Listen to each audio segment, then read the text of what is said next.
Hey everyone, welcome back. Thanks for joining us. Today we've got a brand new story to share with you. So let's begin. Ethan and Rachel had always appeared to be the perfect couple, living a charmed life in the suburbs. Married for 11 years, they had a 7-year-old son, and their family seemed to complete the picture of happiness. Ethan was a man of discipline, hard work, and quiet confidence. He ran his business with an iron fist, making sure everything was in its place. Rachel, on the other hand, was the picture of the devoted wife and mother, always managing the home with grace and patience. Or so Ethan believed. Their days were predictable, comfortable. Ethan would come home from work, and Rachel would greet him with a smile, dinner ready, and their son happily playing in the living room. It was the kind of life many would envy, and Ethan had always believed it was real, until one day, everything changed. It was a rare day when Ethan came home early from work. He had just wrapped up a business meeting and decided to surprise Rachel with an early evening. As he opened the door, he immediately noticed the silence. No Rachel in the living room, no sounds of the TV or the usual chatter. Just the faint noise of their son, who was sitting alone in the middle of the room, playing with a phone that wasn't his. Ethan's eyes narrowed. He was confused. His son, normally glued to his own toys or watching cartoons, had never been allowed to play with a phone. And this phone, it wasn't one of theirs. He looked around. There was no sign of Rachel. His gut instinct kicked in, but he kept his composure, walking over to his son. "Where did you get that phone, buddy?" Ethan asked calmly. His son looked up innocently. "Mommy's phone," he said. Ethan's heart skipped a beat. The phone was far too expensive to be something Rachel would leave lying around. He immediately dialed Rachel's number, but it went straight to voicemail. His pulse quickened, but he didn't let his suspicion show. He simply told his son to stay put and walked upstairs, his mind racing. As he reached the top of the stairs, he heard the sound of hurried footsteps. Rachel came rushing down, a little too quickly, as if trying to cover up something. "Ethan, you're home early. Everything okay?" she asked, forcing a smile. He could see through her facade. "Everything's fine. But what were you doing just now? Where's the phone from?" Rachel faltered for a second, clearly caught off guard. "It's my cousin's phone," she said, quickly trying to cover up. "Do you remember him? He was at our wedding. He must have left it here. Ethan didn't buy it." "Upstairs?" he asked, his voice laced with suspicion. Rachel hesitated, then stammered, "Yes, he's upstairs." Ethan's eyes narrowed further. "What's he doing up there?" Rachel quickly darted upstairs, and Ethan followed. As he reached the top, a man was coming down the stairs, looking uncomfortable. Ethan didn't need to ask who he was. He knew. "You think I'm a fool?" Ethan's voice was calm but laced with an edge. He locked eyes with the man. This wasn't some casual visit. This was betrayal. The man, obviously rattled, tried to brush it off. "Hey, calm down, brother. You're misunderstanding." Ethan's gaze didn't waver. "Misunderstanding? Don't insult me. You both think you can get away with this." Rachel stepped in, her voice defensive.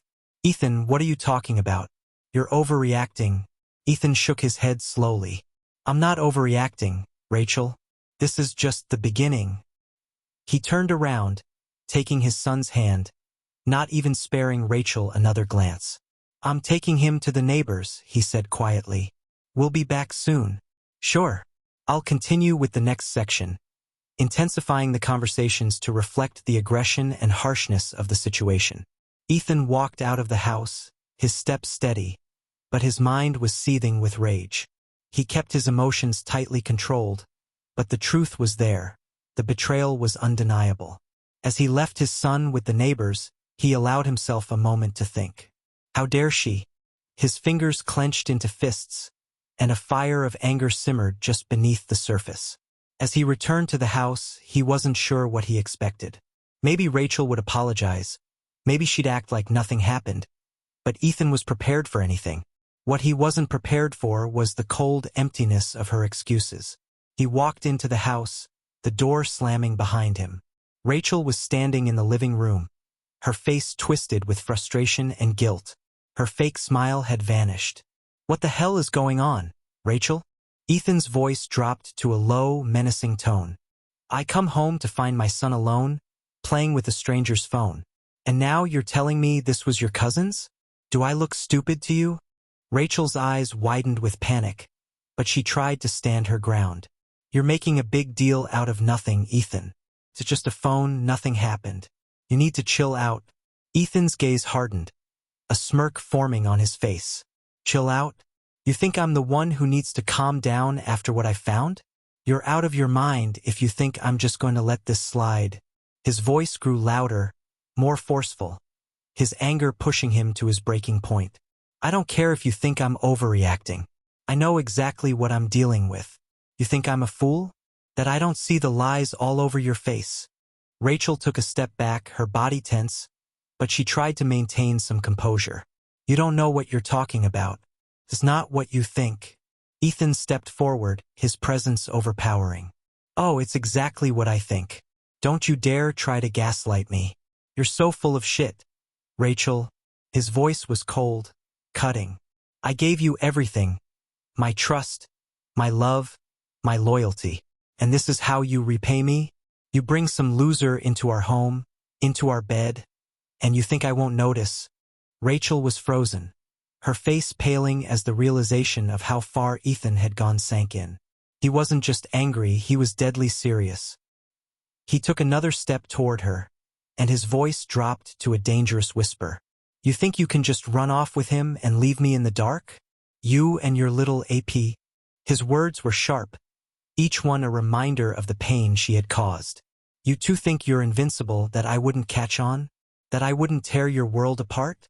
Well, you've made a big mistake. Rachel opened her mouth, but no words came out. Ethan could see her trying to come up with another excuse, another lie, but it wasn't going to work this time.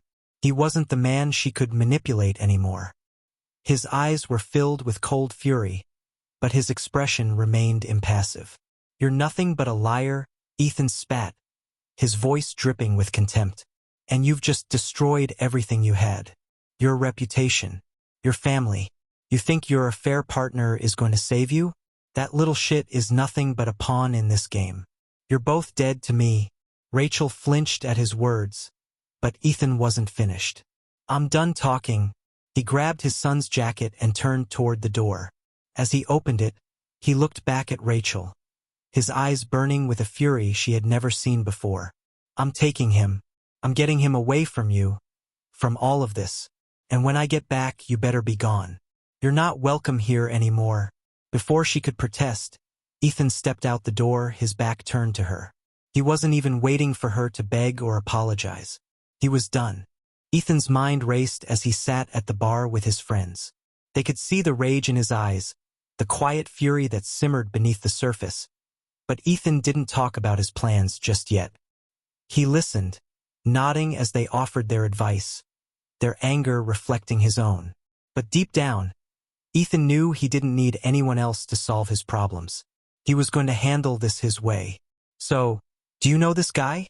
One of his friends asked, leaning forward with a sharp glance. You know his name? His address? Ethan's eyes glinted with a cold determination. I don't need to know everything about him.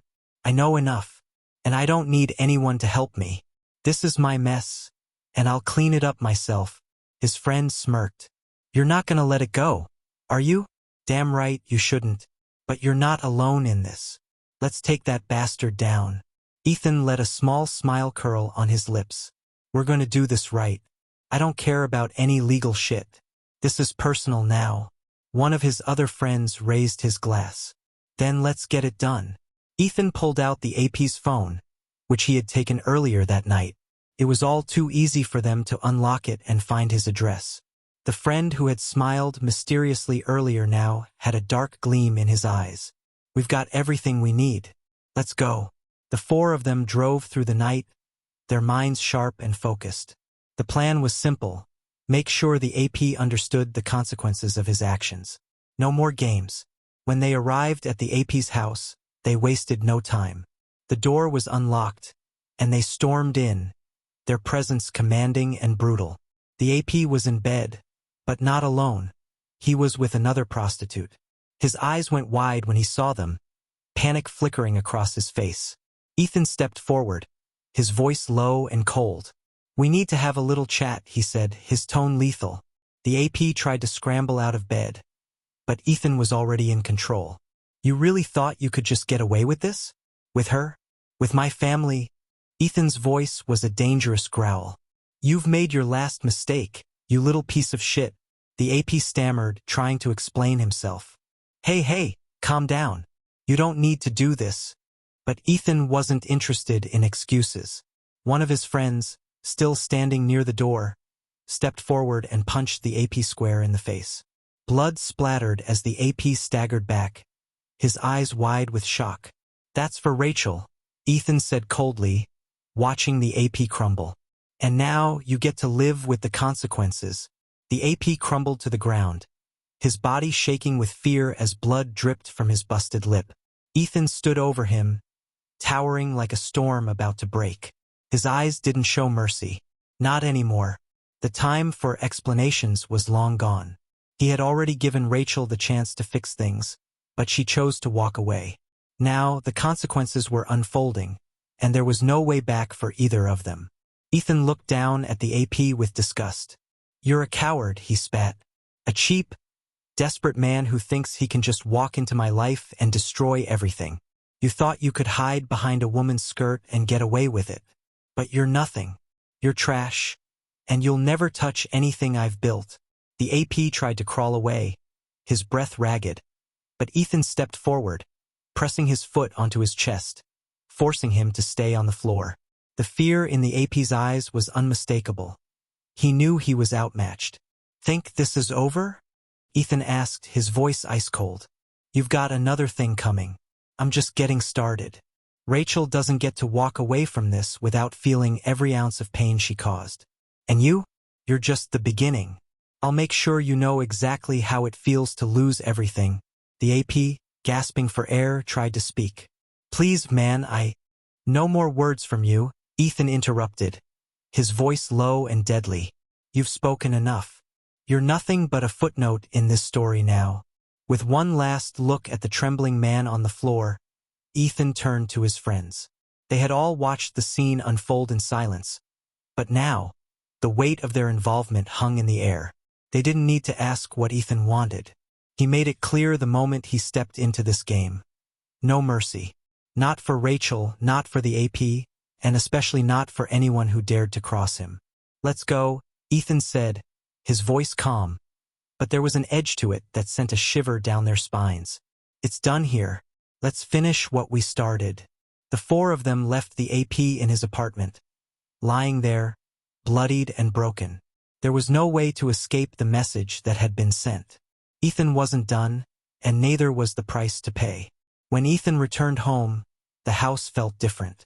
The silence was suffocating, and Rachel was standing in the living room, her eyes filled with uncertainty. She thought he would go for a divorce, maybe confront her in a courtroom, but she was wrong. Ethan wasn't the man she thought he was. She opened her mouth to speak, but Ethan raised a hand, cutting her off before she could even say a word. "I don't need to hear your excuses, Rachel," he said, his voice sharp and commanding. "I don't care if you're sorry. I don't care if you're ashamed. You've ruined everything, and now you're going to see what happens when you mess with me." Rachel recoiled slightly, her face pale, realizing that Ethan's calm demeanor was far worse than any outburst.